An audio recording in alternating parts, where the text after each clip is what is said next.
Welcome, everybody, to Tammy Tuesday, the podcast of life, love, and purpose.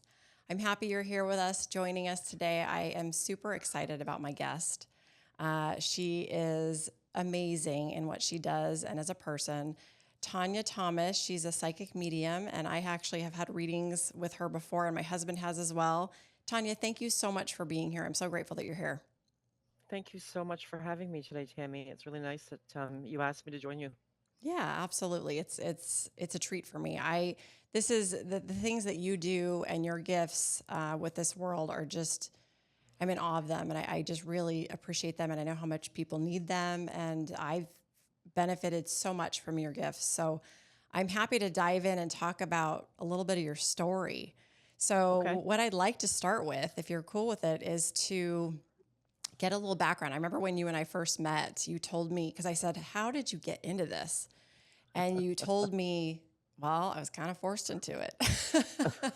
and I you, really was. I Yep. know. And it was an incredible story. And that happens a lot. All of a sudden it's like you Yep. keep saying Yep. no and the energies keep saying yes. And you're kind of like, fine. So tell us what happened with you around that. And did you always feel this way as you were young? Kind of give us a background leading up to this point too.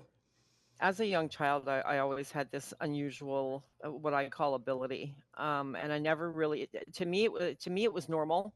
So for me to understand things or see things from a different perspective was normal. Um, People around me, though, it wasn't something I really shared. You didn't share that back in the 1970s. Do you know what Right. I Oh, mean? yeah. Um, and I did come from a family. My mother is very, very, very intuitive also, but she Oh. refuses to well, she doesn't not acknowledge it, but she's not as out there as me. Mm-hmm. Um, so as a kid, I kind of kept a lot of it to myself. The things that I would see, the things that I would hear, just wasn't something I shared because I didn't think it was necessary. I thought everybody could do that, you know? Mm-hmm. Um, and then I think I was 9. At the age of 9 is when I realized, oh, maybe I am different. Mm. Maybe this is different. Did something happen that And made you think that? we were living in a small town just outside of London, Ontario, and in a farmhouse. And I had a beautiful collie. His name was Shane. He was my beautiful. He was my best friend. Mm. And I woke up. It was around 2:45 in the morning, and I woke up and got out of bed. And I remember this clearly because I had the little onesie pajamas on with the rubber soles. Mm-hmm. And I got up and I padded over to the window. And I wasn't really sure what was drawing me there, but I looked through the window and he was staring at me from the other side of the road. And I remember looking and thinking, why is he standing there? He's going to get run over. And I left my bedroom and went running down the stairs. And we had a circular set of stairs in this house. So I'm running down the stairs in a circle Yeah. and went running through the dining room into the kitchen. And my mother was standing in the kitchen. And I remember standing there and thinking, why is my mom awake right now? Mm. That that's weird. Yeah. And she stopped me and she said, "What are you doing?" And I said, "Shane's standing on the other side of the road. He's going to get run over. I have to get out there and get him." And I remember the look she gave me. I'll never forget the look I got from her. Just very similar to the look you have right now. She I was know. just kind of, I'm like, what's what, happening? What are you about to say? what's happening right now? And it was then that she actually let me know that he'd been hit by a transport truck that had come around the corner. Oh. And my dad was outside at that point actually, and he was burying him because we used to bury them on the property, right? Mm-hmm. Back in the day. Mm-hmm. And he was actually burying him under the tree that was just under my bedroom window. Oh my gosh. Yeah. So I was woken just by the energy of this dog. And like I said, we were best friends. We went everywhere together. And I was woken by the energy of this dog just to come and say goodbye. It was, and I remember Oh gosh. kind of going, okay. And it didn't phase me. Did it just feel like it was because it was natural to you, right? It was just natural. It just didn't phase me, and I turned around, went back upstairs to bed, and it was life as normal, I mean, obviously, I missed him, but I knew he wasn't Wow. gone Oh my gosh. on the same token, That makes and that was so the much very first time. Yeah, that makes so much sense, Tania, based on yeah, the readings that you've pulled through for me about dogs. I yeah, had no idea yeah, you had a story about your yeah, dog. I did not yeah, know that till right now. Yeah. Um, I love it. I love it mm, if I go into places or if I go into the any events or if I belong to the Spiritualist Church here in London, and I love it if I go in and somebody comes up to me and they've never met me before and they say to me, "There's a beautiful collie that sits at your feet," and I'm like, "Oh my God, thank you so much." Do you know what I mean? Because yes, I yeah, it's do. not a story that everybody knows. No. Oh my gosh, I Yeah, love that yeah. story.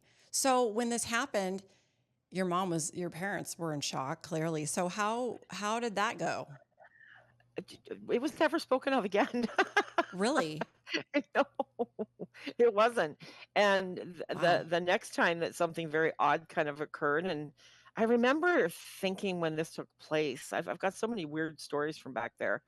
I was on a school bus, and unfortunately, the school bus was involved in a car accident, and the young lady that hit the bus, unfortunately, didn't survive. And I remember clearly what happened. I remember the sounds of her hitting us, and then I remember turning my head, and I had been sitting there reading a Nancy Drew book, when at the time this Wow. happened, and I remember turning my head and looking out across the highway, and I could see this young lady standing on the side of the road, and everybody was piling off the bus, and they were all freaking out, all of the older boys were going to help, and I remember thinking to myself, "It's okay, she's fine. There's no point rushing." And I opened my book and started to read.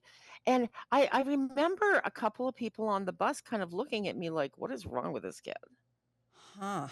She's so non-phased. So when you saw her though, you realized it was her spirit, or did you think that it was really Oh, yeah. her? Oh, no, I realized You that knew. she had passed away Oh my immediately. gosh. But you didn't say anything, clearly. I didn't say anything. I just sat there very strangely and just flipped to the next page of my book. Oh And I my and I remember, gosh. down the road years later, I thought that must have looked very strange. That really Right. must have looked very cold, actually. People would Right. have looked at me and thought, "What's wrong with you?" But again, life as usual. We're Yeah. awful tragedy, but life as usual. We're going to go forward.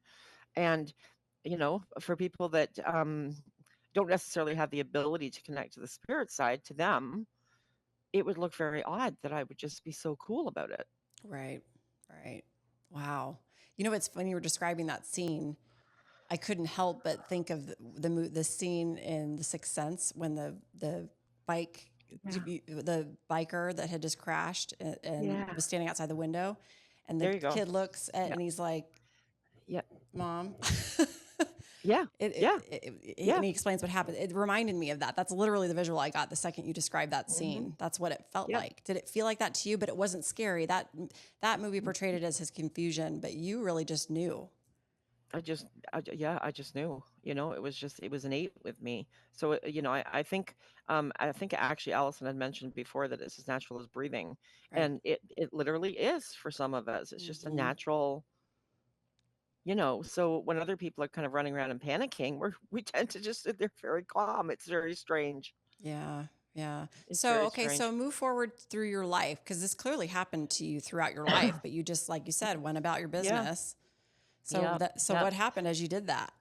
Went through life, moved into the city, started high school, started a nursing program. Didn't want to start a nursing program.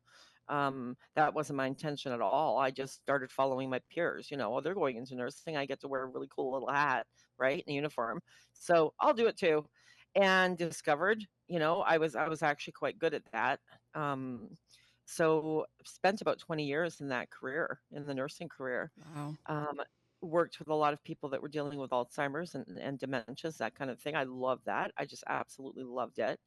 Um, and then went from there into psychiatry. So I became a psychiatric nurse.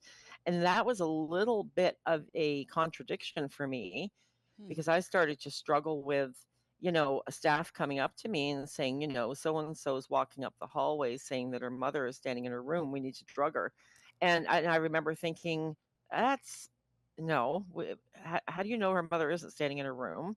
And Right. why should we drug her for thinking that? But it was hard to express that. How do you express that when you're in a mental health setting? Do you know Right. what I mean? Right. And this was in what time frame? What year was this roughly? This would have been, I started 1989. No, not 1989. That's not true. I think I started with the psychiatric about 1997. It was So in it that was time not, I frame. mean, now things have changed quite a bit. Significantly, But yes, significantly. but back Yeah, then it's like, yeah, wait a minute. And you know yeah. better, right? You understand I what's know going on better. and you're like, that's not a problem. Let's Nope, not drug this nope. person because they have an issue or We a problem. They have a gift. exactly. They have a gift, and their family member has come to see them because they're struggling. Do you know what Right. I mean? Mm-hmm. I mean, and I have this ongoing joke, and I always say it, if I'm doing any of the shows is, obviously if somebody's running up a hallway screaming and they're telling me that Spider-Man's climbing up the wall with a knife in his mouth, well, that person's getting drugs, Right. right? There's a difference here. Of Do you know what I course. mean? Yes. But Huge difference. right. Somebody that's been having difficulties, so when they're dealing with depression or they're dealing with anxiety disorders, and my mom came in to see me. We don't drug people for that. We can't assume that we're right, that they're having a delusion. We can't assume that that's wrong. Right. So Exactly. I found that to be a little bit difficult. So I what found did that to you be a little do? bit hard. What did you do about that? I just literally started to kind of, I would say to staff, I would say, "Are you absolutely sure that this is what they might need?" And I kind of tried to keep it as low as I could.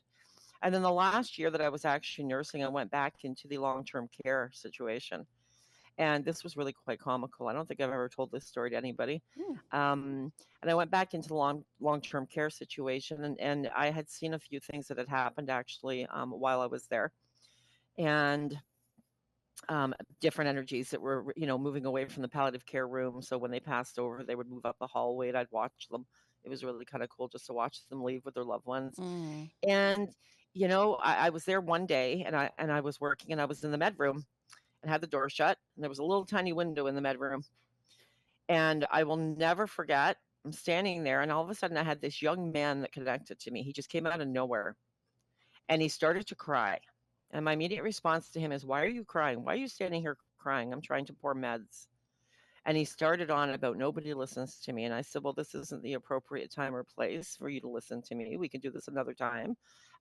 You've passed on. There's nothing for you to concern yourself with from a physical perspective at this point." Mm. But he persisted. He would not stop. Mm. And I literally turned around at one point. I was drawing up a syringe as I did this, and I turned, and I literally yelled and said, "You need to leave me alone. I am working, and I have to make sure I'm taking care of my patients." And as I looked up, there was one of the nurses' aides staring through the window at me, and she was looking right at me. And there I am in there, and I'm yelling at no one, you know? Right. And I thought, "Oh, geez, there we go. That was great, right?" So I opened the door and I pushed the cart out, and she's standing there, and she went, "I knew you were different. I knew you were different," That's what just she like that. said. Oh, She did, yeah. And I just kind of looked at her, and she said, "You have to tell me more about what it is that you can do. I need to know more about what you can do." And oh, one of the wow. things, um, one of the things that I tend to do is if people are asking, can you hang on one second? Of course. Of course. If people are asking, I'm going to mute for a minute.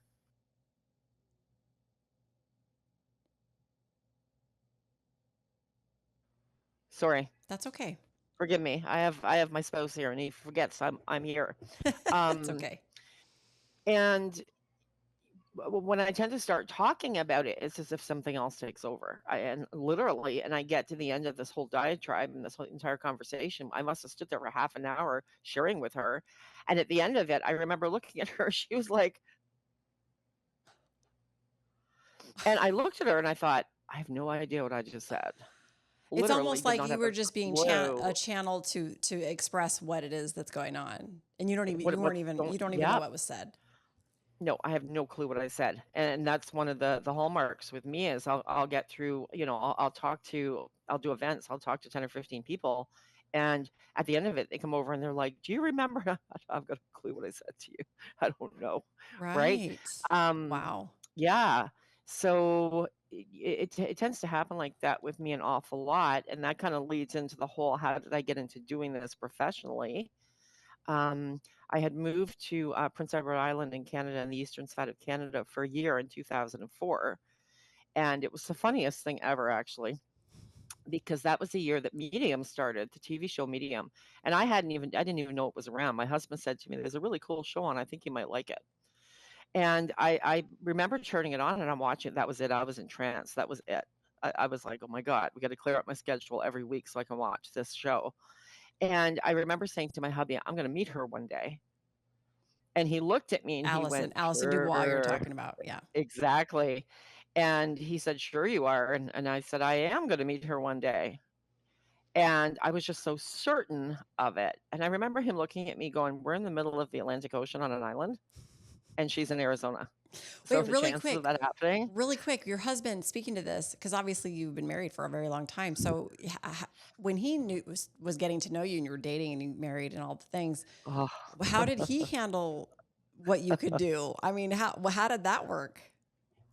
I didn't tell him from the get-go. It wasn't something I kind of shared with him. Okay. Um, I was very, very forthright. I was very strong. I was very, I would just kind of throw it out there. If something was on my mind, you were going to hear about it. And I think he just kind of assumed it was just part of my character, to say what I Mm-hmm. said. Right. Um, but the first time that he realized that, pardon? And he was actually upset with me.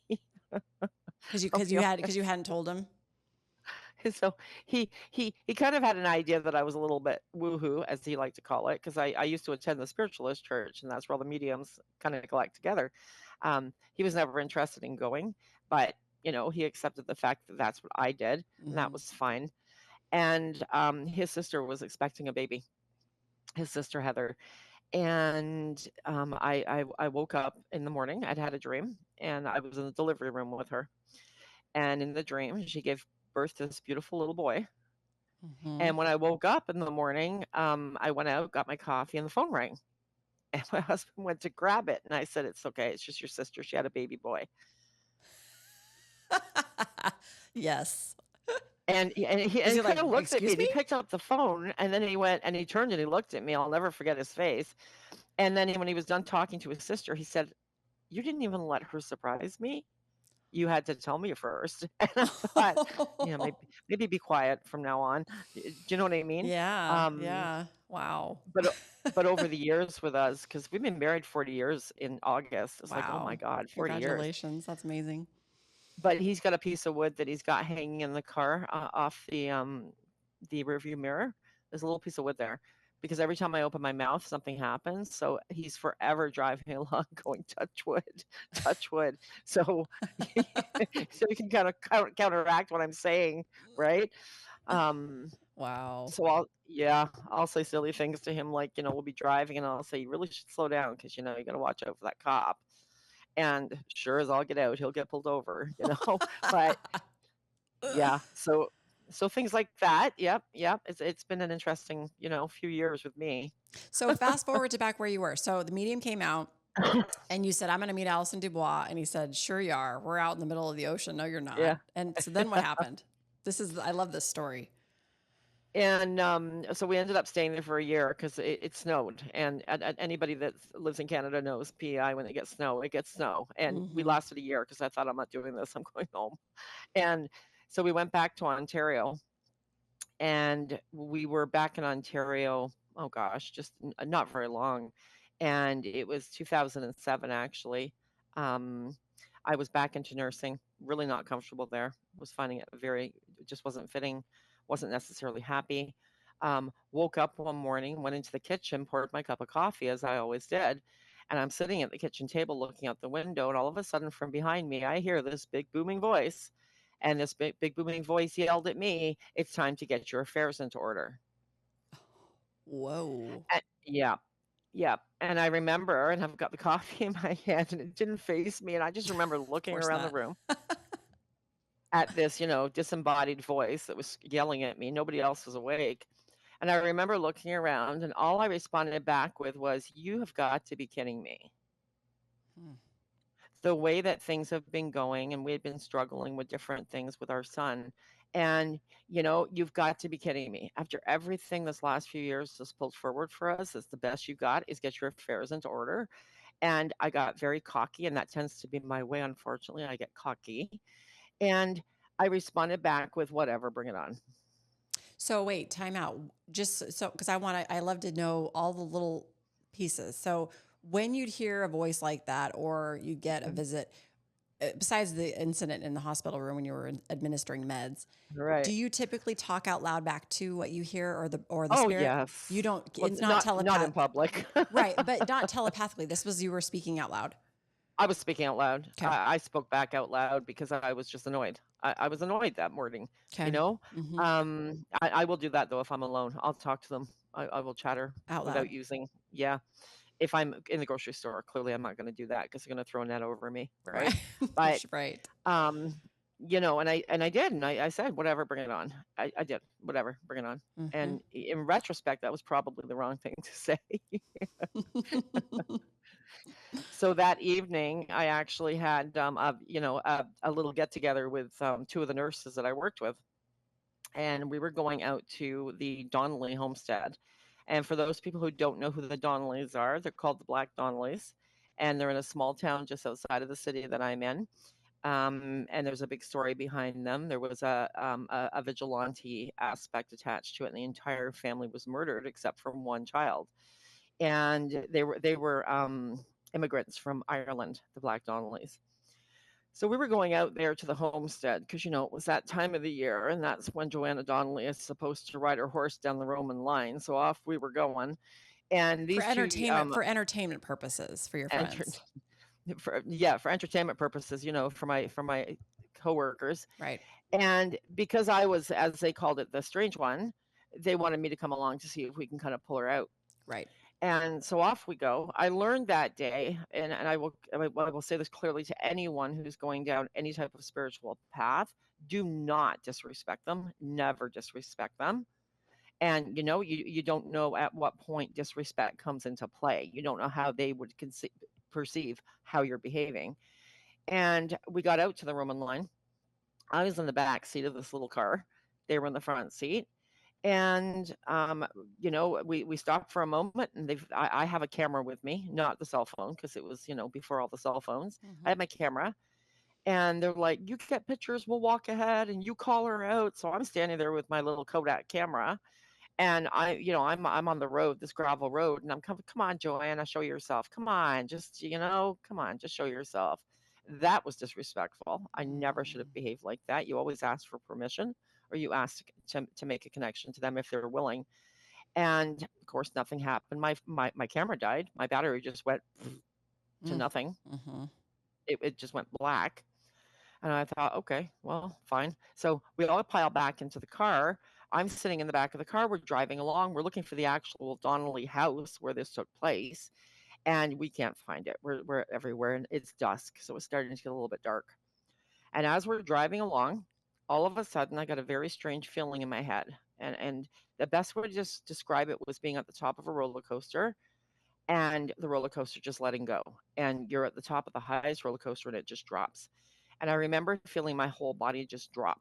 It was the strangest sensation I've ever had. As that was happening, all of a sudden, the two girls in the front seat, not the one that was driving in particular, but the other one, Carrie, she turned and she looked at me and she said, "Oh my God, how do you know that story? How would you know that information?" And I kind of looked at her, very strange. I had no idea what she was talking about, but I could hear a voice telling the story of the Donnelly massacres and what had happened that night. And it was Wow. very clear, and it was telling the story from the perspective of the actual Donnelly family and the father and the sons and the mother. Mm. And it suddenly hit me, oh my God, it's me. I'm telling the story. Wow. At that point that happened, I passed out. I went unconscious. Mm. I went unconscious. When I came to, the girls had pulled the car over, and I was trying to get my breath. I couldn't get my breath. I thought I was having a heart attack. Mm-hmm. And, I'm screaming at them, "You have to let me out. Get me out of here. You have to let me out. I can't breathe." And they opened the door, and it wasn't the four-door car. It was a two-door car. So they had to open up the big one and let me out the back. And as the other girl, Marion, opened the door to let me out, I remember I stepped out and I tripped because there was a ditch. So I tripped into the ditch and I ended up on my knees in the ditch, and I had the two girls standing there each side of me, and they were both RNs, and they're both going, "You're having a panic attack." And I'm like, "What are you talking about? I've never had a panic attack in my life. This is not like me. I'm having a heart attack." And the oddest thing, all of a sudden I heard Marion, the driver, I heard her take it, she gasped.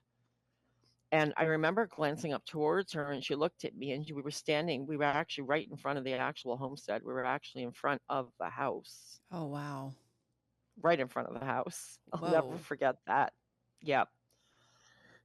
And from there, they managed to get me back into the car. I was still convinced I was having a heart attack, so they called my hubby, said we're taking her to Emerge, flew me into the emergency room in London, um, and it's such a, you know, looking back at it now, I'm like, oh my god, like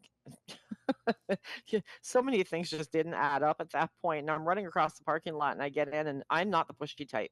I will sit in an emergency room dying before I will say you need to see me. It's just not who I am. Right. And I remember I ran up to the triage window and I banged on it. I said, "You have to help me, I'm dying." Oh, wow. And she opened up the triage thing and she said to me, Take a seat, take a seat." And then I realized I didn't have my purse. And I said, "Oh, hang on, I have to get my purse." And I ran back out to the car. And I remember thinking later in retrospect, I thought I was dying yet I had to go get my purse. Like there was no logic to this. Right. Yeah, and then I managed to get back in there, and she's doing all my vitals, and she's saying, You're perfectly fine. You're not dying. You're not." And they took me back into the examination room. The doctor came in. They had me hooked up to all kinds of the EKGs and all that stuff to see what was going on. And he walks in, and he had a tranquilizer with him, Mm. and he says to me, he says, I'm going to give you this," and he said, "Can you tell me if you've had any stress lately or what may have triggered this evening?" And I thought, there's no way I'm telling you what triggered this evening. Right.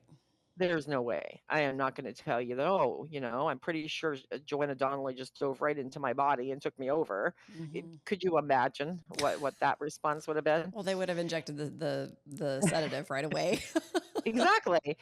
And I said to him, I said, "Just life stress, typical stress. I don't know what to tell you." And he said to me, "You've had a significant panic attack." He said, You meet, I think I had 16 of the 18 criteria Mm. of that happening. And gave me the tranquilizer and said to me, "You'll probably never have another one." He said, "Just go home, take a few days, call your family doctor." And I remember leaving that night feeling like somebody had wedged a fishbowl over my head. Oh, Everything looked weird to me. I didn't feel like I really? was even part of the living at that point. The whole world looked strange. So you felt like you were in some And kind of fog? I was in such a fog. It was awful. And I always equate this to people, and I say it was like somebody put a dirty fishbowl on my head and I couldn't see through it clearly. Wow. And got home and just fell into a puddle on the floor in tears. It's one of the things with panic disorder is you just fall into a puddle of tears. The letdown is big. Hmm. And the next day I had 12 more attacks, 12 one more? after the other, after the other, after the other. Yep, Oh my gosh. yep, yep. And going through that entire process, because it took me a good 2 years to actually, attempt to try to gain some control of this. Hmm. And I became agoraphobic. I wouldn't go out the front door. I stopped Wow. working. I remember you saying that. And this is not me. I'm not this person. I'm a strong person. It's like Right. whatever's going on, just give it to me. I can handle it. I could not handle this. And the entire time that this was happening, my kids were there and they were trying to make sure I was eating and taking care of me. And they would chase me out in the backyard every time I get up and run. Because every time it would come over me, I'd have this urge to run. I had to run. Hmm. And all of my friends fell off. That was the saddest part about it is all my friends just started to disappear. And I thought, you're kidding me. They were all mental health. You know what I mean? Yeah. And Wow. um, and I know it's scary for some people when somebody's going through something like that. I get it. But the one thing that really stood out to me was, where's everybody in spirit? They're not here. Right. And it stood out to me like such You hadn't and had any visits. no, they just gone silent. Hmm. And I remember thinking one day, like, are you kidding? You just left me. You, you left me. I don't know what direction to go in here. What am I supposed to do? Right. And they still weren't coming back, but I think that they understood at that point I needed a break from everything or all of them at that point, and kind of move things along here just a little bit. I had a friend that I had known for years before, And she suddenly called me one day and she said to me, she said, I'm coming over. We're going to go to the spiritualist church. And I said, oh, no, we're not. What are you talking about? I'm not going anywhere. Right. Mm-hmm. And she said, no, I'm coming over. I'll be there in half an hour. And I'm like, I'm not leaving the house. I don't know what you're on about, but we're not leaving. And she showed up at my door. And of course, I'm there in my pajamas because I'm not going anywhere. Right. And she says, no, we're going. Get in the car. Mm. She didn't give me an option. She gave me no choice whatsoever. And so I went with her. And I was absolutely petrified, absolutely terrified. And we Mm. went to the church for one of the services. And while we were there, one of the mediums, his name was Bob Mashin. He was a big Belgium man. He was so funny. He used to have this driving hat and this accent. And, girls had to always wear a dress and you had to always look neat. He was one of these guys, right? Old time Belgium guys. And he came up to me and he said to me, he said, there's something about you. He said, I want you to come and sit in my circle that I host every week. Hmm. And I remember looking at him going, I don't want to come sit in your circle. That means I have to be around other people. I don't want to come sit there. Right. And he insisted. And he said he told me somebody else by the name of Doug would come and pick me up and he'd bring me. And that kind of started the kick going forward. Mm-hmm. And we would sit in Bob's basement. There was 4 of us that would sit there and circle every week. It was the same dedicated 4. And he started to bring things out of me. And, I started to share messages with him that just kind of, he kind of looked at me and he was like, wow. Right. And Yeah. he'd been doing this for decades. And I had been in circle with him for about a year. I guess it was about a year.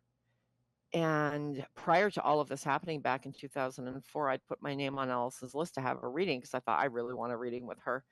And of course, she was really busy and I never heard anything else. And Well, that was when she was um, really, really big and everybody knew it about just her, and her waiting started, list was right? like years long.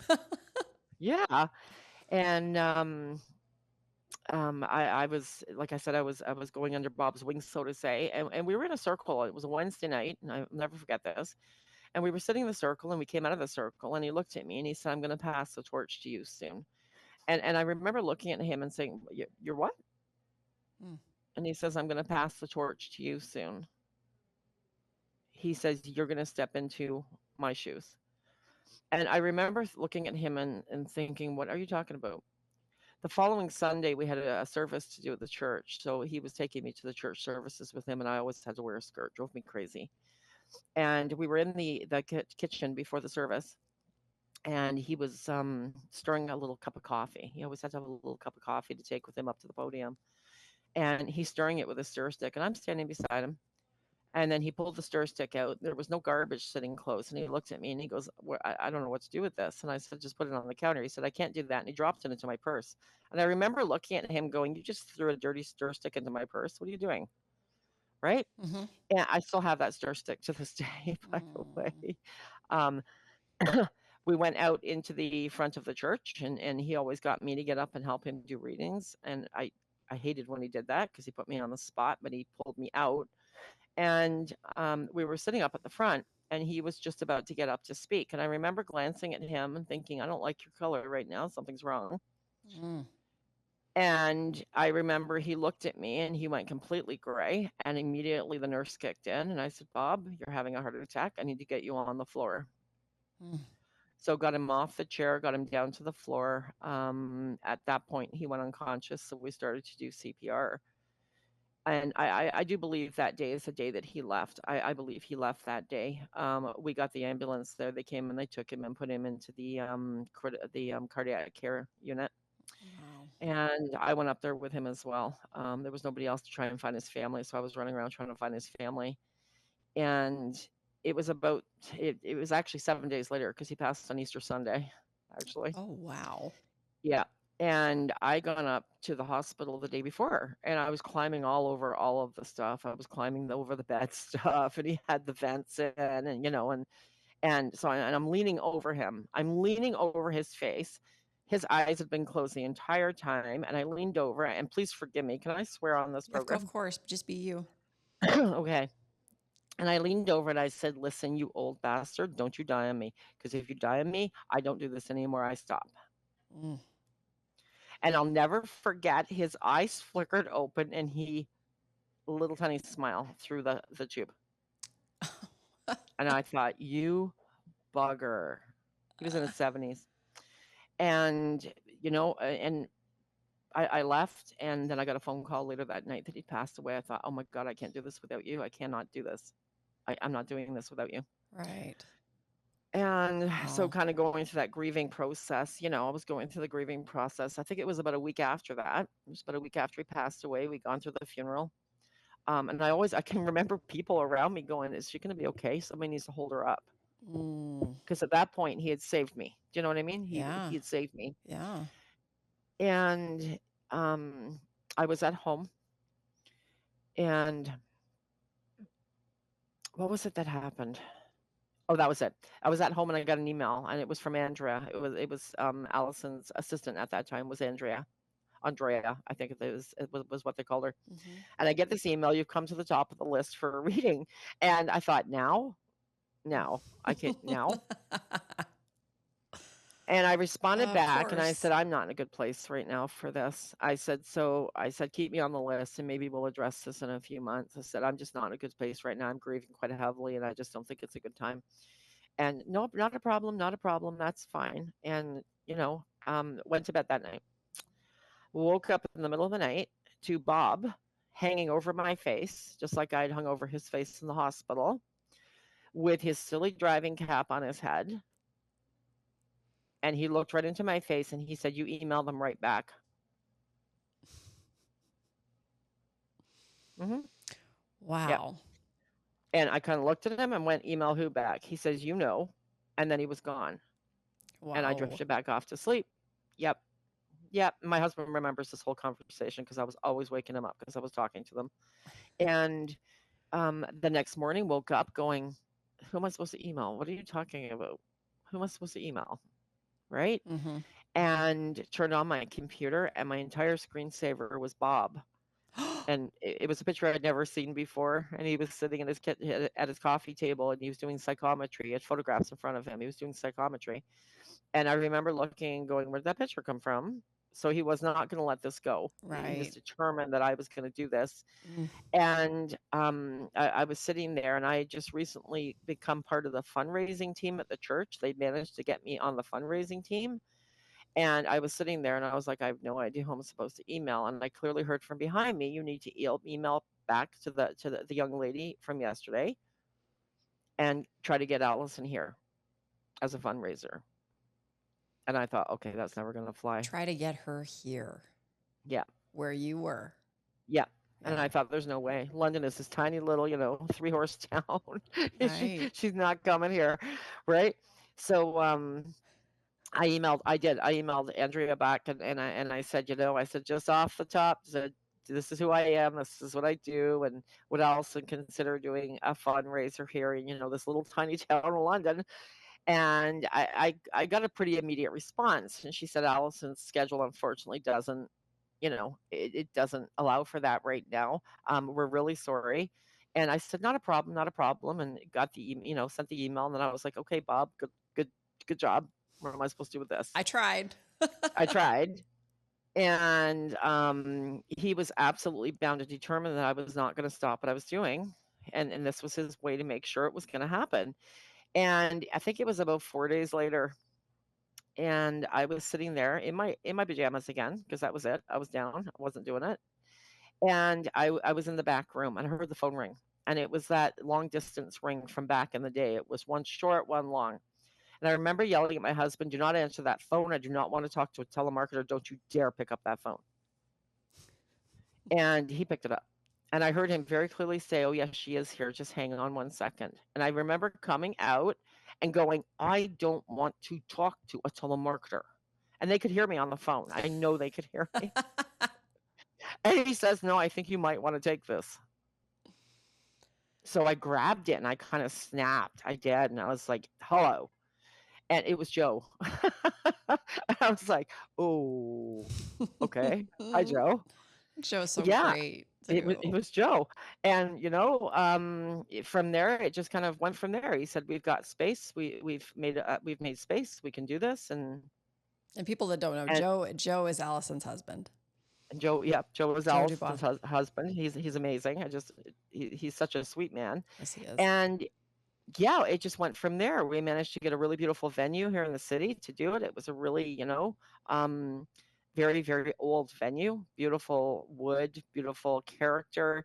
And we managed to fill that entire flippin' venue for her. Wow. I'm not So surprised. she, yeah, and so she did. She flew down, and that was the first time I met her. And I remember looking at my husband, going, "I told you I'd meet her." You're like, see? See, see, and yeah, it was kind of from there. You know what I mean? It just kind of flew from there, and I just felt an immediate connection with her. There was, there's a lot of similarities between her and myself in terms of the way that we work, in terms of the fact that we don't really have much of a filter, Mm-hmm. and I just felt this instant connection and so comfortable. I'll never forget when she opened up the hotel room door when I went to knock on her door, and there's this feisty little, like, what, 5'2". She's She's tiny, tiny. Fiery and redhead. I am not tiny. I'm like 5'10", and I remember going, and I thought, just you're so fiery. You walk into a room like you're 6 feet tall, and she does. Mm. And yeah, and that was just the beginning of something right there. And wasn't long after she asked me to test read. And I thought, Bob, are you kidding me right now? Seriously? Your determination that I'm going to do this led here. Do you know what I mean? Yeah, And it's yeah, powerful. he had it. That was it. And from there on, it just kind of snowballed. It just snowballed. So incredibly grateful to Bob, incredibly grateful to Allison and to Joe and to the whole team. And got to travel with Allison and Mark. It was great with Mark. Mark and I traveled quite a bit, actually. It Mm. was it was a hoot. Um, but yeah, it was an interesting few years there. Oh yeah. So then when that stopped, you were doing doing readings on your own. So where did your Yep. path take you after that? You were practicing. You were very actively doing this. I was very actively doing this. Yeah, yeah. And then I decided I was going to start traveling across the country, across Canada. So I wrote my first book and kind of took that out on tour with me. And then from there, I tried a couple more people to kind of see how it fit. I'm going to bring a couple more people along with me to see how it fits. And it never really did fit. Mm. It's one of the things I find in the work that I do. And, not anybody like Allison or anything like that. Allison's always so, willing. Just step forward. Come on, Hmm. step forward. But you do get mediums out there who unfortunately do come from a place of serious ego. Right. And, when you're trying to travel and work together and one's not getting what the other one thinks that she should get, it tends to get a little bit tense. So I said to my hubby that we can't do this. So Mark traveled with me. He was doing readings as well. That was a hoot. He was so much fun. I never got that from Mark. Never had that from Mark. It was just always a good time. But I decided that was it. I have to just kind of strike out and do this on my own at this point. And off I went and somehow I ended up getting a band that traveled with me. So Wow. we went all over the place, and they knew us as a medium and the rock star is what they called us. So, yeah, yeah. That's cool. Did And you enjoy it? I do enjoy it. Over COVID was a bit difficult. That was Mm. difficult. I found the energy shifting. Mm-hmm. I found the energy shifting into self-preservation with people, and I am such an emotional sponge that when I feel that people are starting to, make it all about them and not about things around them, it starts to kind of, oh, I don't Draining. know.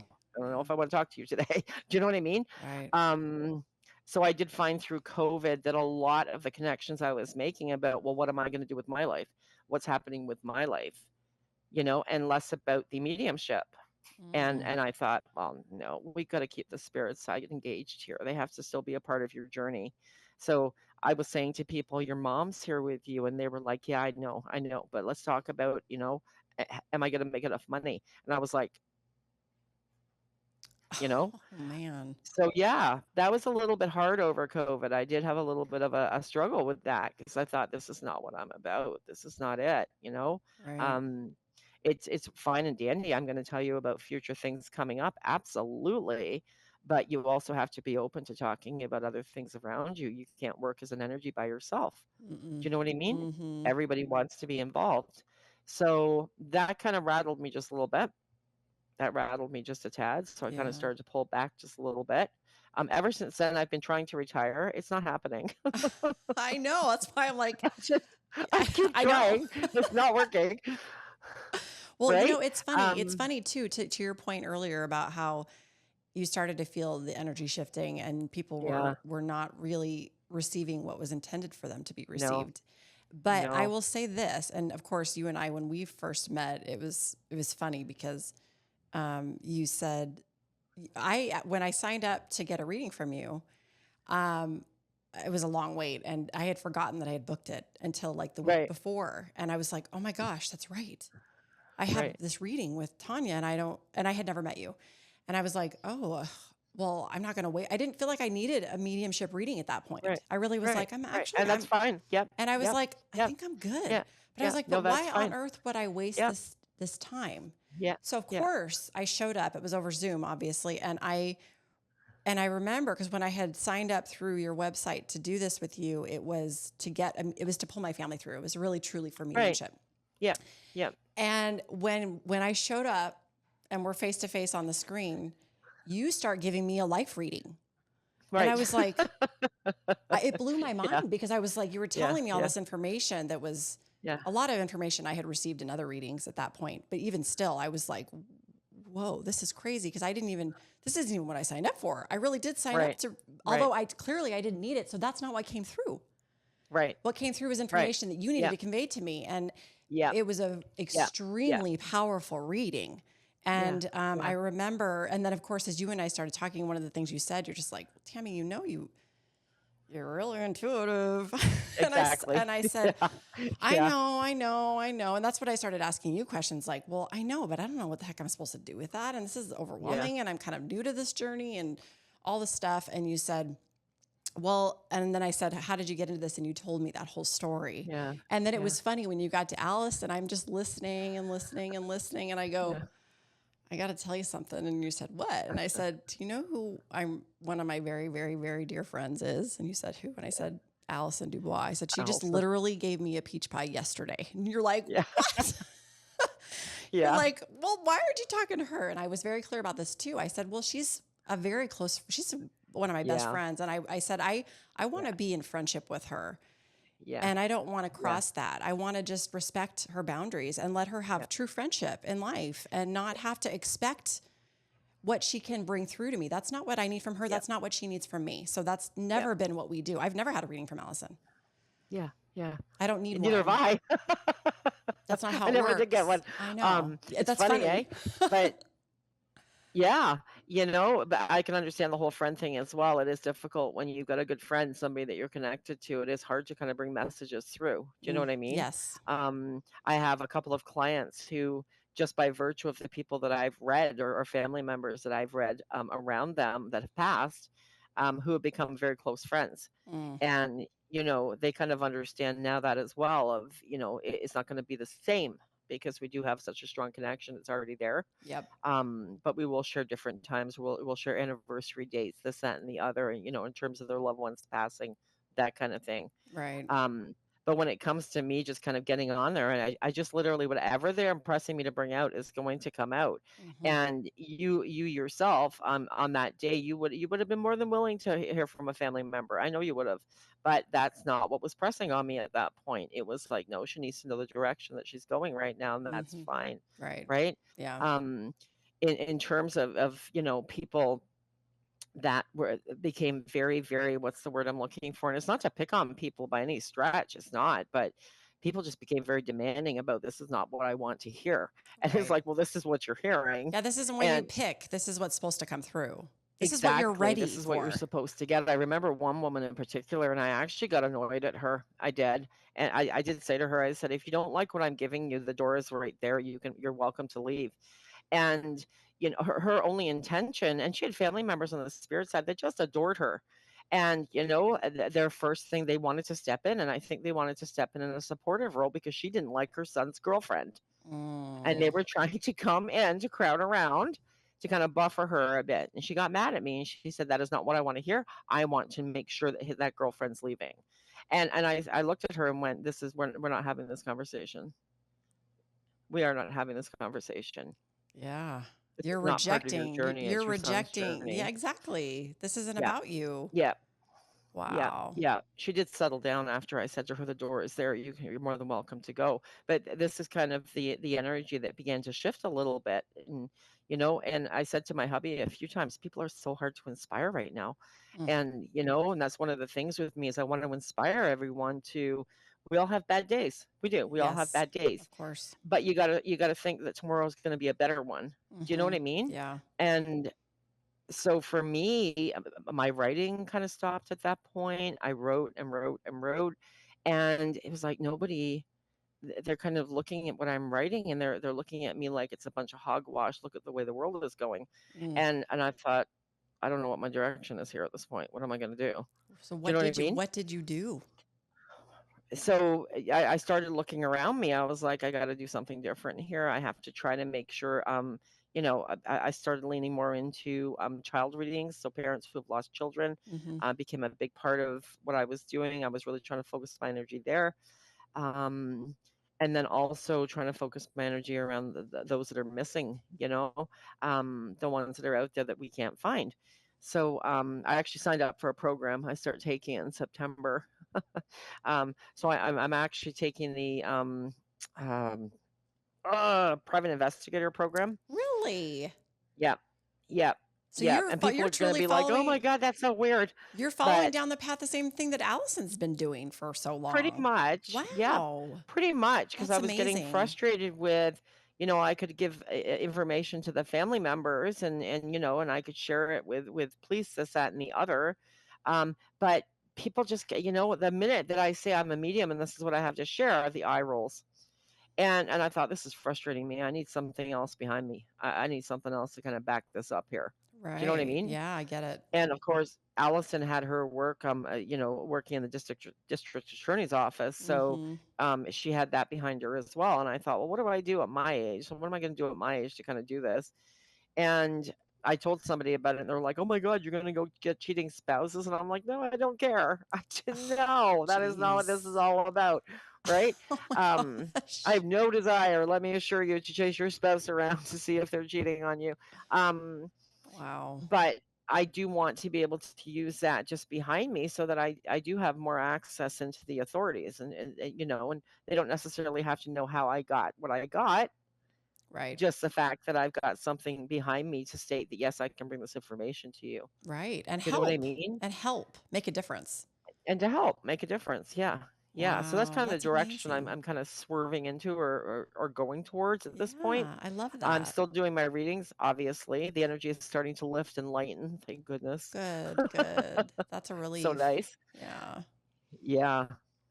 Yeah. People are Wow. starting to laugh again. They didn't laugh for a long time. I know, right? I Yeah. know. I do feel like Yeah. there has been a big shift. I feel like it's continuing to shift and evolve. I do Yeah. feel I was on Yeah. another podcast, somebody else's podcast yesterday we recorded, and he was asking me those questions. I said, he said, "How do you feel about the future?" And I said, "I feel extremely hopeful. Yeah. I really do. Yeah. I feel a lot of love and Yeah. light in the world. And Yeah. it's what you focus on. You know, what you focus on Exactly. is where your energy goes. And I truly feel very hopeful. Yeah. Yeah. And I agree.